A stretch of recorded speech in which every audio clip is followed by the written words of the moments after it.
Sa pag-upo pa lang ng ating presidente, medyo ingatan niya kasi may magiging dahilan ang kanyang pag-alis sa pamamagitan ng isang babae. Pakinggan po natin mga idol ang hula tungkol sa impeachment laban kay VP Sara Duterte. Pakinggan po natin mga idol.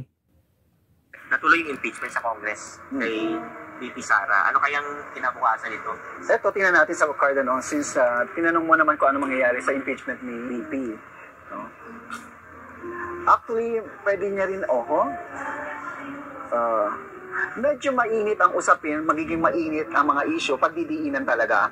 Kumbaga sa gagamitin ko na yung term na gigipitin. Okay. O iipitin ba? Oo, iipitin. Kapag ito'y nagpatuloy na magpatuloy, malaki magiging apekto nito sa ating presidente o sa gobyerno, sa government.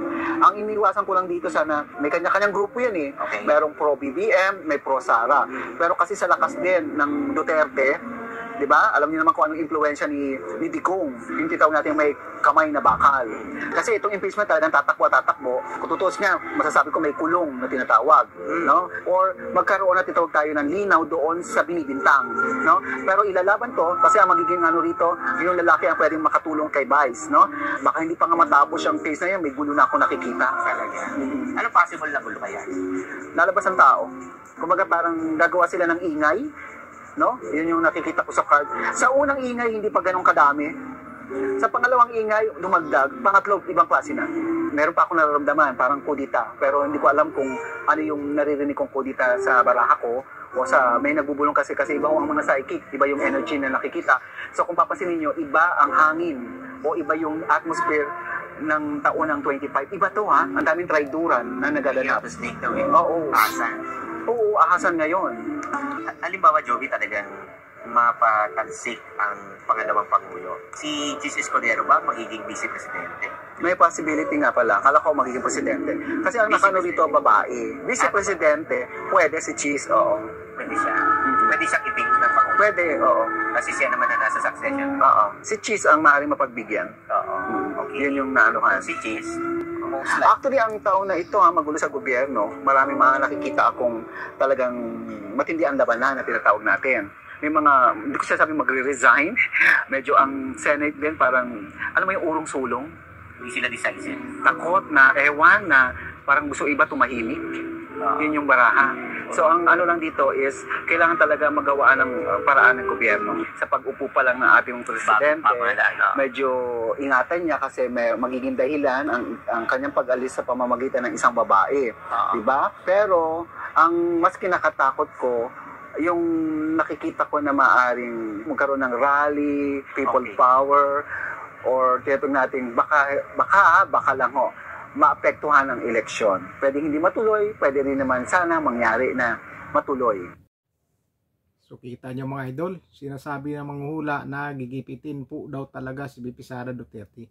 Gigipitin nila mga idol dyan sa impeachment mga idol. At yung sinasabi niya na may kulong, hindi naman sinasabi kung sino. Kung sasabihin nila si VP Sara Duterte ang makulong, malabong mangyari yun mga idol. Dahil hindi po papayag ang taong bayan at hindi po yan magpapakulong si VP Sara Duterte. Sinabi na po yan ni Pangulong Rodrigo Duterte. Hindi magpapakulong yan si VP Sara Duterte at hindi yan mahuhuli mga idol. Dahil ipaglaban niya ng taong bayan. Dahil ang lahat ng ginagawa sa kanya ay puro bintang lang. Kung ipipilit naman nila mga idol yung impeachment, talagang iimbestigahan nila kahit parating ang eleksyon o kahit may kampanya para sa mga senatorial, kung talagang gigipitin nila mga idol at gusto nila talagang ipakulong si Sara Duterte, totoo ang mangyayari ang hula na yan na magkakaroon ng gulo mga idol. Talagang magkakaroon ng gulo at hindi talaga matuloy ang eleksyon kung may gulo. Kaya maging totoo yan mga idol kung talagang ipipilit nila mga idol na gipitin si VP Sara Duterte sa impeachment at gusto nilang ipakulong at gusto talaga nilang makulong. Magkakaroon po talaga ng gulo dahil ang taong bayan hindi po talaga papayag. Kayo mga bumuto kay VP Sara Duterte, papayag po ba kayo? Di ba simpre hindi? Dahil pinili nyo, binuto nyo dahil may tiwala kayo. Yung ginagawan-gawan lang ng kasalanan dahil may mga tao na maagang naghangad o naghangad sa pwesto. At kung sakali daw maalis si VP Sara Duterte sa pagka-vice presidente. Ang papalit daw si Chis Escudero. Malabo ding mangyari yon dahil hindi po papayag si Tambaluslos dyan, dahil ginagawa nila yan dahil sa likod niyan ay si Tambaluslos. Siya po ang may gustong maging vice presidente. Kaya hindi rin po papayag si Tamba dyan kung si Chis ang ilagay kung maalis si VP Sara Duterte. Mas lalong magkakagulo mga idol. Rambulan na mga idol kung sa baga. Rambulan na. Kaya kung ganyan ang mangyayari bago mag-eleksyon, hindi matutuloy ang eleksyon. Paano matutuloy kung may gulo ang bansa? At saka hindi papayag ang taong bayan yan mga idol. Pero kung paano naman mabaliktad ang sitwasyon at maging totoo din ang hula na mapaalis sa pwesto si PBBM at papalit si VP Sara Duterte. Paano naman yan mga idol? Kung mangyari yan, magligpit na kayong nagigipit kay VP Sara Duterte. Magsitaguan na po kayo kung saan mang lungga kayo gusto magtago. Dahil sigurado, hindi kayo papalagpasin sa paninira nyo sa vice presidente at sa panggigipit nyo sa kanya kapag nabaliktad talaga ang sitwasyon. Kasi sinabi sa manghuhula, dahil sa isang babae mapaalis sa pwesto si PBBM, o sino ang papalit? Di ang vice presidente. So ngayon wala silang magawa dahil nasa batas yan. Kapag nawala ang presidente, automatic ang vice presidente ang papalit. Pag nangyari yan, magsibalutan ng mga nanira kay VP Sara Duterte at yung mga nanggigipit sa pamilyang Duterte. Sigurado hindi papalampasin ng mga Duterte yan. Saka malabong mangyari na si Chis Opo hindi papayag si Tamba dyan. Hindi papayag dahil ang talagang agresibo dyan si Tamba. Si Tamba po ang nasa likod ng lahat yan. Marami naman pong nagsasabi dyan. Kahit mismo si Sara Duterte o si VP Sara Duterte, sinabi na niya na si Tamba ang may mga pakana sa lahat na yan. May pakana si Tamba. Kaya hindi rin siya papayag na si Chis ang maupo bilang vice president. Kaya magkagulo pa rin ang bansa. Hindi nila yan mapakulong si VP Sara Duterte dahil hindi po papayag ang taong bayan. Yung sinasabi ng manghuhula na mag-aalsa ang taong bayan, talagang maging totoo yan. Mag-aalsa ang taong bayan dahil hindi po papayag yung binuto nila, pinagkatiwalaan nila ay ipapakulong o ipapatanggal lang sa ilang tao dyan. Ilang tao lang ang gusto magpatanggal kay VP Sara Duterte kontra sa 32 million na naniwala sa kanya, na bumuto sa kanya. Ano kayo? Siniswerte?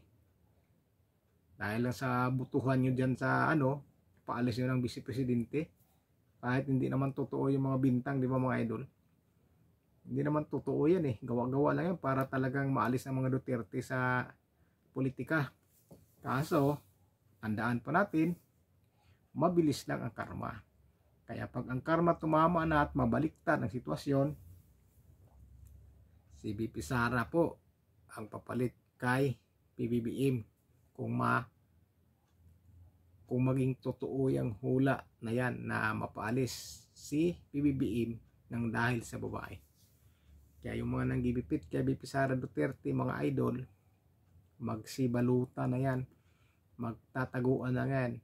Baka ngayon pa lang ang dami na o may mga binibiling bahay niya sa ibang bansa mga idol para doon sila magtago. Sigurado aalis lang naman yan sa bansa natin mga idol para magtago doon eh. Aalis lang yan. Ganun ang mga mayaman mga idol. Pag may mga kaso, pupunta sa ibang bansa magtago. Hindi na mahulit, hindi makulong. Pero tayong mga mahihirap, kunting kaso, kulong na, bugbog pa, di ba? Wala tayong matatakbuhan dahil mahirap lang tayo. Pero yung mga politisyan na mga yaman, pag nakasuhan, takbo lang yan sa ibang bansa. Doon magtatago. Tayo mahirap, tayong kawawa. Tapos tayo lang uutuin na ibuto sila. Huwag tayo magpauto. Dahil sila, pag nagkaroon ng aberya, makasuhan takbo sa ibang bansa. Tayo, pag may problema, wala. Automatic, hindi pa nga nausgahan minsan nakukulong na Di ba mga idol? Dito kagaya kay Pangulong Rodrigo Duterte si PBBM na talagang matibay na presidente. Dahil nung si Lini pa dati ang vice presidente, gusto ring ipa-impeach yan dahil matibay daw ang ebidensya.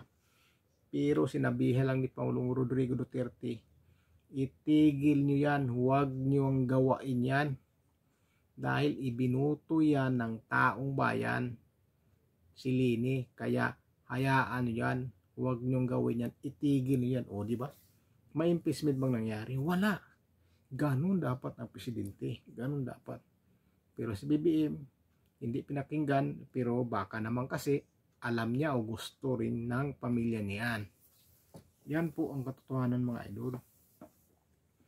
Kaya yung hula na yan, kapag naging totoo yan, pero pagdating sa dulo, maging totoo rin yung kasabihan na sinasabi niya na mapaalis si BBM ng dahil sa babae, baka yung sinasabi nilang kulong na may kulong daw na mangyayari, baka mabaliktad pa. Baka iba ang mapunta sa kulungan mga idol. Kaya abang-abangan natin mga idol, kasi may mga senador talaga dyan na ipinipilit na umpisa na ang impeachment, lalong-lalo na si Coco Pimentel. Talagang gigil siya mga idol, gusto niyang umpisahan talaga dahil maalis na yan sa pagkasenador hindi na yan tumakbo sa pagkasenador mga idol, tapos ng termino niyan. Kaya ngayon habang senador pa siya, gusto niyang bumida diyan mga idol, gusto niyang bumida sa impeachment, ganun yan. Kaya pinipilit niya na matuloy yung impeachment, yung may imbestigahan na, maumpisahan na. Sa yung gigil dyan mga idol. Pero hindi magtagumpay po ang mga kasinungalingan, hindi po magtagumpay yung gawang bintang lamang. Dahil hindi po papayag ng Panginoon yan, kaya ang mangyari diyan kabaliktaran. Kabaliktaran mangyari yan. Sino yung mga nanggigipit kay BP Sara Duterte balang araw, yan po ang makakapasok sa kulungan. Diba mga idol? Yan po sana talaga ang mangyari, sila ang mapasok sa kulungan. So yun lang mga idol, sana kalimutan mag-subscribe mga idol at pakiclick ng notification bell, pakilike na din po ng video mga idol. Solid po tayo mga idol, ingat po kayo.